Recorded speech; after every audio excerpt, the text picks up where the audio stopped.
কোনো অমুসলিম মেয়েকে মুসলিম বানিয়ে বিয়ে করার পর মেয়ের পরিবারের সাথে সম্পর্ক রাখা যাবে কিনা? যদি কোনো অমুসলিম মেয়ে ইসলামের সৌন্দর্য দেখে তিনি ইসলামে আসেন, তাহলে সে মেয়েকে বিয়ে করার পর ওই মেয়ে তার বাবার সাথে, তার মায়ের সাথে, ভাই বোনের সাথে সম্পর্ক রাখতে পারবে। আপনিও জামাই হিসাবে তাদের প্রতি সদাচরণ আপনি করতে পারেন, এতে কোনো অসুবিধা। নবী করিম সাল্লাল্লাহু আলাইহি সাল্লাম তিনি আবু সুফিয়ানের মেয়ে বিয়ে করেছেন যখন তিনি ইসলাম গ্রহণ করেন নাই।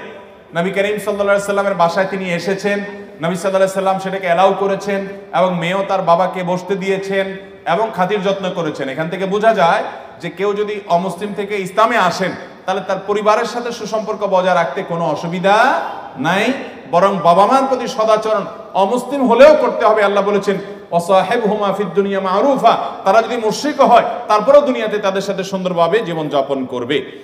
মসজিদে জামাতের নামাজ ইমাম কতটুকু অংশ পর্যন্ত আদায় করে ফেললেও পরবর্তীতে নিয়ত করে মুক্তাদির জন্য উক্ত রাকাত পূর্ণাঙ্গ বলে বিবেচিত হবে। ইমামকে যদি রুকুতে পান তাহলে সেক্ষেত্রে আপনি সে রাকাত পাবেন, আর যদি রুকু থেকে ইমাম উঠে যায় তাহলে সে রাকাত পেয়েছেন এমনটি মনে করা হবে না।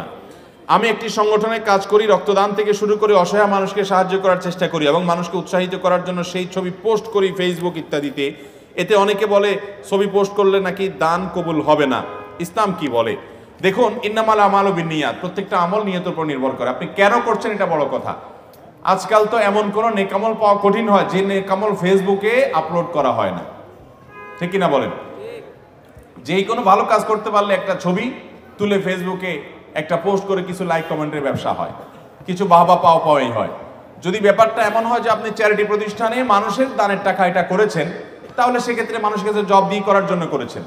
অথবা আপনি যদি অন্যকে উৎসাহ দেওয়ার উদ্দেশ্য, আপনার উদ্দেশ্য যে আপনার বন্ধুরা অনেকে জেনে তারা আপনার সাথে শরীক হবে, তাহলে সেক্ষেত্রে আপনি এটা করতে পারেন। কিন্তু লাইক কমেন্ট পাবেন, সবাই বলবে মাশাআল্লাহ, মাহবা দিবে, আপনার ভালো লাগবে, এরকম উদ্দেশ্যে করলে সেটা সওয়াব তো হবেই না, বরং এর কারণে শিরকে আসগরের গুনাহ হবে।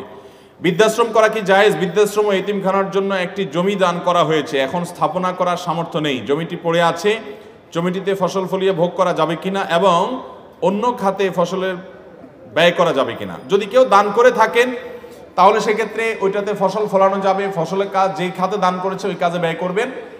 আর বৃদ্ধাশ্রম করা এটা নাজায়েজ বা হারাম কাজ না, কিন্তু ইসলাম এমন সমাজ ব্যবস্থার কথা বলে যেই সমাজে কোনো বৃদ্ধাশ্রমের প্রয়োজন হবে না। কথা কি বুঝাতে পারছি? বৃদ্ধাশ্রমের প্রয়োজন হবে। বৃদ্ধাশ্রমের কেন প্রয়োজন হবে? সন্তান বাবা মাকে দেখাভাল করবে, বাবা সন্তান যদি না থাকে তাহলে অন্য কারোর উপর ইসলামের দৃষ্টিকোণ থেকে দায়িত্ব বর্তাবে, কেউ না কেউ দায়িত্ব নিতে বাধ্য। বৃদ্ধাশ্রমের প্রয়োজন নেই, আলহামদুলিল্লাহ। এর জন্য মুসলমানদের সমাজগুলোতে বৃদ্ধাশ্রমের কালচার সেভাবে নাই। আল্লাহ তাআলা আমাদের দেশে যেন বৃদ্ধাশ্রম করার জন্য প্রয়োজন না হয় সেই তৌফিক আমাদেরকে দান করুন।